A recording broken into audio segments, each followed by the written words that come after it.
Welcome or welcome back. I am Tavish Cardiff, one of the co-founders of the Our Raw Material Practice, and I show up every week to give some guidance on this week's pillar. This week it is aligning with intention, the final mental pillar, the architect of our belief system, and what we do with the things that we believe. So let's start 2 weeks ago with intention. All of the emotional things that we create that we want for ourselves. And that's a big, huge pile of things, right? Not even for ourselves, for other people, for the world, pile them all on there. And now, if you haven't already, give yourself a big inhale, exhale. Let's start breathing around this pile of intention that we have just gathered around us. And, welcome it, because these are all things that we've wanted. These are all things that we've decided were good things at one time or another. And you can see some of them are silly. Some of them are, things that can't really happen and you might go to jail. It wouldn't really be fair. So let's clear those out of the way. Keep breathing. Really big on the exhales here too. This is where we find the space to clear the energetic debris that has been collecting and sticking as a result of being disappointed or feeling shame or blame for the things that we haven't done.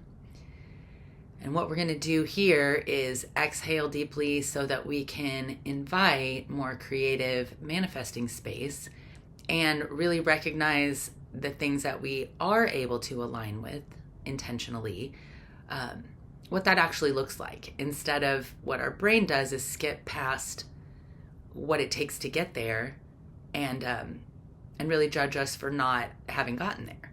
And just one more breath. Let's remember one more time, because I think it's important here to back ourselves up out of our intellect and teach ourselves almost like preschool.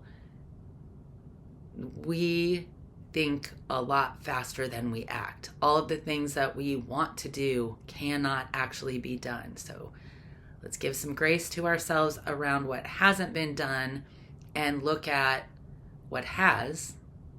First of all, do whatever you can to say thanks for that and be gracious for what you are able to accomplish. If you feel a lack of motivation, a lot of times it's because you're not connecting to something that you are passionate about. And we get buried under too many expectations. That motivation is really hard to find. So start with something even super simple.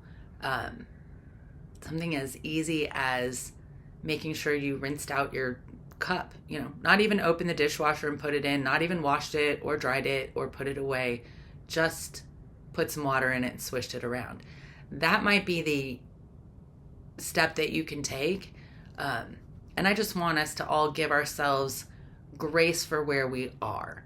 And our value system plays a huge part in how we navigate each day and how we navigate our feelings about how we treat ourselves during each day. When I start talking about how people treat themselves, and especially the negative self-chatter that people have, I get a little emotional, and I just got a little overwhelmed with that, because I think there are so many people out there struggling under the pressures of what they have not accomplished right now. So deep breath, big exhale, and let's clear the deck of those expectations. Let's go through and pick out the shame and the times we blamed ourselves. And if you can even see where you've blamed someone else that really they didn't deserve the blame, kind of pull back on that too. Let's gather all of these things up and feel them and start recognizing, challenge for this week, why we neglect certain things in favor of other things. And depending on what those two things are, your equation, A and B, are going to be two different things than mine are, but it's still the same process of examination. So looking at the thing that you did in place of the thing that you didn't do, where is the value? And I'm going to give you a real-time example, which I haven't done so far this cycle, but I am pretty excited. I am at the end of a book that I've been working on, and I'm working on the proposal, and I really only have a couple more decisions to make before I pull the trigger and say it's ready to go.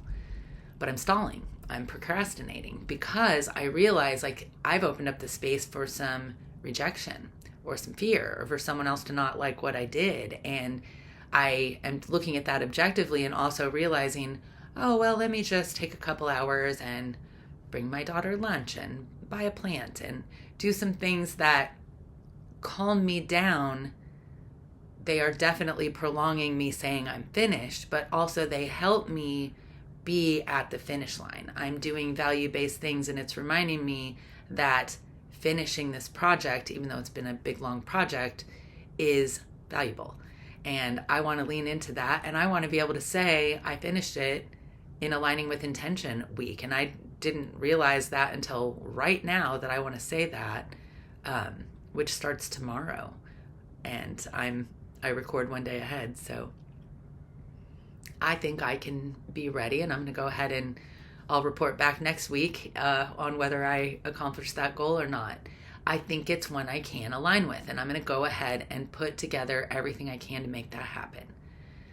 So along with your own challenge this week, find a thing that you can push just over the finish line and be gracious about it with yourself. Meet yourself where you are. Challenge your own belief system.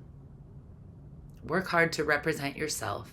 And I think that you will find that the ability to manifest and align with the intentions that you've created and that you desire becomes a lot easier with each step when you trust in what you actually value. Thank you so much for aligning with the intention of listening to this video, and I will look forward to talking about wholeness next week. Have a great week. Thank you.